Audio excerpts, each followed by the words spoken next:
वालेकुम। मैं रियाज़ अहमद छठी आँख की टीम की तरफ से आज बहुत ही बेहतरीन लाजवाब और नायाब प्रोग्राम के तहत यहाँ आया हूँ अक़लियत काउंसिल में। और मैं ख़ास तौर से इस प्रोग्राम में शामिल होने के लिए, कवरेज के लिए मैं आया हूँ बनारस से। मैं छठी आँख का पूर्वांचल और पूरा यूपी देखता हूँ और इसमें ये अक़लियत काउंसिल के आज काबिल एहतराम और बेहतरीन पर्सनालिटियाँ यहाँ मौजूद हैं, जिसमें मैं इससे रिलेटेड और इनके ज़रिए जो आवाम में चीज़ें पहुँचाई जा रही हैं, डिग्री के ज़रिए, इमदाद के ज़रिए, तालीम के सिलसिले से, दवा के सिलसिले से, वो सारी चीज़ें, और एक बेहतरीन ये कोर्स चलाते हैं जो लोगों के लिए बहुत ही नहायत ही फ़ायदेमंद है और रिलेटेड टू उर्दू है, जिससे हमारी कौम और हमारे काफ़ी सोसाइटी के लोग जो भाग रहे हैं अंग्रेज़ियत की तरफ, सीबीएसई की तरफ जाएं। मगर यहाँ पे जो मौजूद अच्छी पर्सनालिटियाँ हैं, हम इन्हें आलिम ही कहेंगे, कुछ दीन से भी जुड़े हुए लोग हैं और दुनियावी इल्म भी बेहतरीन है माशाल्लाह, जिसमें मौजूद मैं अभी बात करने जा रहा हूँ। हमारे साथ मौजूद हैं काबिल एहतराम वाइस प्रेसिडेंट डॉक्टर साहब, आपका खैर मकदम है। शुक्रिया। बताएं सर। मैं एक retired joint director agriculture UP government से हूँ और हिंदुस्तानी अक़लियती काउंसिल में वाइस प्रेसिडेंट की हैसियत से मैं काम कर रहा हूँ जी। अभी क्योंकि हम लोग वक्तन फ़वक्तन जो है वो मीटिंग्स वगैरह करते रहते हैं, जो अक़लियती जो कौम हैं उनके लिए और उनकी बेहतरी के लिए, जो बहुत सारी चीज़ें अभी सामने आई हैं। और ख़ास तौर से हम लोग जो मीटिंग्स करते हैं उनमें क्या क्या पॉसिबिलिटीज़ और क्या क्या मदद हम अक़लियती जो कौमें हैं उनके लिए कर सकते हैं। और ख़ास तौर से जो मुस्लिम्स हैं, जो दिन पे दिन जो हैं अपने वक़ार को, अपनी जो लैंग्वेजेस हैं उन्हें भूलते जा रहे हैं। तो उस पे आज मुझे अभी हमारे साथ में डॉक्टर अनवर अली साहब हैं और ये रेगुलर मीटिंग में भी आते हैं। आज इन्होंने बड़ी अच्छी बात ये बताई है कि एक प्रोग्राम ये डिप्लोमा इन उर्दू लैंग्वेजेस चल रहा है और ये गवर्नमेंट ऑफ इंडिया की तरफ से जो national council for promotion of Urdu languages की तरफ से ये प्रोग्राम चल रहा है। सेंट्रल गवर्नमेंट की आर गए NCPUAL के। जी जी जी, ये देखिए मैं आपको दिखा रहा हूँ और ये 1 साल का कोर्स है और मुझे बड़ा अच्छा लगा कि जो मुस्लिम बच्चे हैं और बच्चियां हैं उनके लिए बहुत इम्पॉर्टेंट है, क्योंकि आज के दौर में आप भी ये एहसास करेंगे कि उर्दू किसी भी प्लेटफार्म पे उर्दू पढ़ने के लिए, उर्दू सीखने के लिए हमारे पास बहुत ज़्यादा मौके नहीं हैं। बहुत ज़्यादा इवन मैं ख़ुद ये एहसास करता हूँ कि मैंने बचपन में, हालांकि मैं PhD किए हुए हूँ, लेकिन PhD तक कभी भी ऐसा मौका नहीं मिला कि मैंने कहीं उर्दू पढ़ने का और सीखने का मौका मिला हो। मैं AME में जब आया उसके बाद मुझे यहाँ कुछ एलिमेंट्री कोर्सेज़ के ज़रिए कुछ सीखने को मिली, लेकिन हमारा सारा जो भी मज़हबी लिटरेचर है वो सारा उर्दू में है या इन लैंग्वेजेस में है जो बिल्कुल हम लोग नहीं जानते हैं।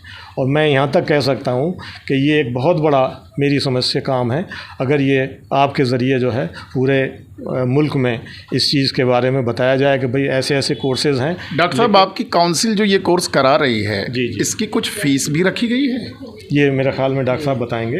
इसके 200 रुपये 1 साल का है जी, इसमें हम 4 किताबें देते हैं, वर्क बुक देते हैं और एग्ज़ामिनेशन फ़ीस भी है, सर्टिफिकेट तक का है। सारी फ़ीस 200 रुपये है कुल।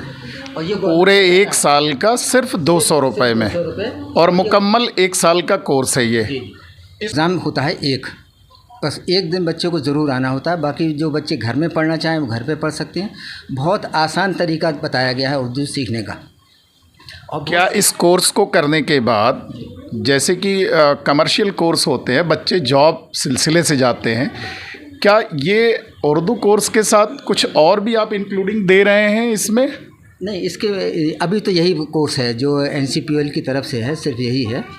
मैं एक चीज़ और कहना चाहूँगा इस मौके पे, क्योंकि ये उर्दू के डेवलपमेंट के लिए, उर्दू सीखने के लिए और उर्दू के बेहतरी के लिए, क्योंकि देखिए मैं ये मानता हूँ कि लैंग्वेज कोई सी भी हो वो उसकी है जो जानता है। अगर ये कोई कहे कि हाँ ये उर्दू जो है मुसलमानों की लैंग्वेज है या एक पर्टिकुलर कौम की लैंग्वेज है, मैं नहीं मानता। कोई सी भी लैंग्वेज अगर मैं जानता हूँ तो वो मेरी लैंग्वेज है। मैं उसमें बेहतरी के लिए कर भी सकता हूँ, उसकी अहमियत का भी एहसास कर सकता हूँ। इत्तेफाक से मैं सन 94 में उर्दू ट्रांसलेटर्स और उर्दू टीचर्स के लिए जो कमेटी बनी थी, सिलेक्शन कमेटी, उसका मैं चेयरमैन भी था। क्योंकि आज के दौर में इवन मुस्लिम फैमिलीज़ में जबकि कहा यह जाता है, चाहे वो गवर्नमेंट की तरफ से कहा जाए या दूसरी कौमों की तरफ से कहा जाए, कि उर्दू जो है मुसलमानों की लैंग्वेज है, लेकिन हकीकत यह है कि हमारे बच्चे जो हैं वो उर्दू नहीं जान रहे हैं। उसके लिए काफ़ी हद तक हम लोग भी ज़िम्मेदार हैं, क्योंकि हमारे यहाँ अगर किसी के घर में भी अगर आप देख लें तो उर्दू का एक अखबार जैसी चीज़ तक नहीं मिलेगी। मैगज़ीन्स और बुक्स की तो बात ही छोड़ दें।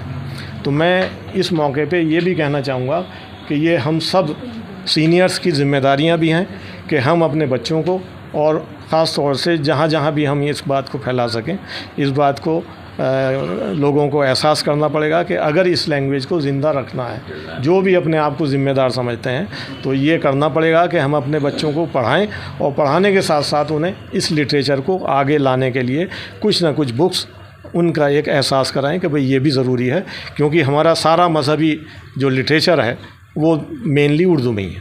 बहुत शुक्रिया डॉक्टर साहब, एक बड़ी अच्छी इन्फॉर्मेशन आपने दी, क्योंकि उर्दू एक इल्म है।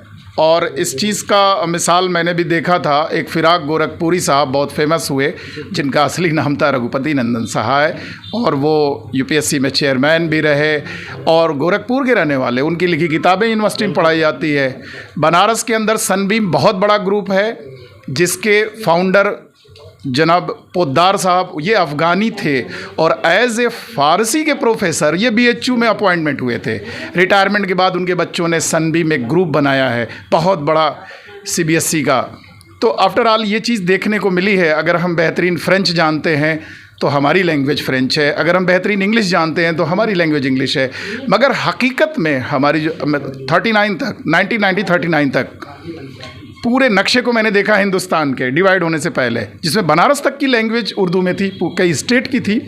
तो आज डॉक्टर साहब से मिलके इस काउंसिल में आने के बाद बड़ा अच्छा लगा। और एज ए जनरल सेक्रेटरी आप यहाँ पे मौजूद हैं, तो आप ज़रा इस पे रोशनी डालें। जी, मेरा नाम अकील अहमद है, मैं जनरल सेक्रेटरी हूँ Indian council of minority council का। तो इसमें अभी बात हो रही थी Urdu national council for promotion Urdu language. तो ये उर्दू लैंग्वेज को तो प्रमोट करता ही है, साथ में कई कोर्सेज और भी चलाता है। कई इसके सेंटर हैं, अलीगढ़ में भी सेंटर हैं। ये इसमें कंप्यूटर कोर्स भी चलाते हैं, तो कंप्यूटर भी देते हैं, ये 3 टीचर भी देते हैं। अलीगढ़ में 3 सेंटर हैं इनके, और भी सेंटर खोलने के ये कोशिश कर रहे हैं। जो 5 किलोमीटर के दायरे से 2 सेंटर की दूरी ज़्यादा होना चाहिए, उस वजह से थोड़ा प्रॉब्लम आ रही है और लोग इंटरेस्टेड भी नहीं हो रहे हैं। तो इसमें ये जो कंप्यूटर का कोर्स है, इनका एक तो सर्टिफिकेट देते हैं, एग्ज़ाम अपने आप लेते हैं और टीचर्स अपने देते हैं। और ये बच्चों के काम करने के लिए और नौकरी के लिए, प्राइवेट नौकरियों के लिए ये कोर्स बहुत ज़रूरी है। इत्तेफाक से इसमें एक साहब ऑफिसर हैं जो अलीगढ़ के हैं, वो बड़ी हेल्प करते हैं। तो मैं तो चाहूँगा कि अगर चैनल पे ये सारा अच्छी तरह प्रसारित हो जाए और लोग 1-2 सेंटर खुलवा लें, तो उससे बच्चों को बड़ा फ़ायदा होगा। अकील भाई, आपने बहुत अच्छी और कैलकुलेटेड इन्फॉर्मेशन दी, और मेरी भी अपील है कि इस बेहतरीन मुहिम से जो अक़लियत काउंसिल की है, सभी लोग इसका फ़ायदा उठाएं और हर ज़िम्मेदारान अपने अपने लेवल से इल्म को बढ़ाने के लिए, बांटने के लिए हर मुमकिन कोशिश की जाए। मैं रियाज़ अहमद, छठी आँख की इंटायर टीम के साथ में हमारे इस प्रोग्राम के सीनियर मोस्ट हमारे उस सीनियर YK चौधरी के साथ अलीगढ़ से।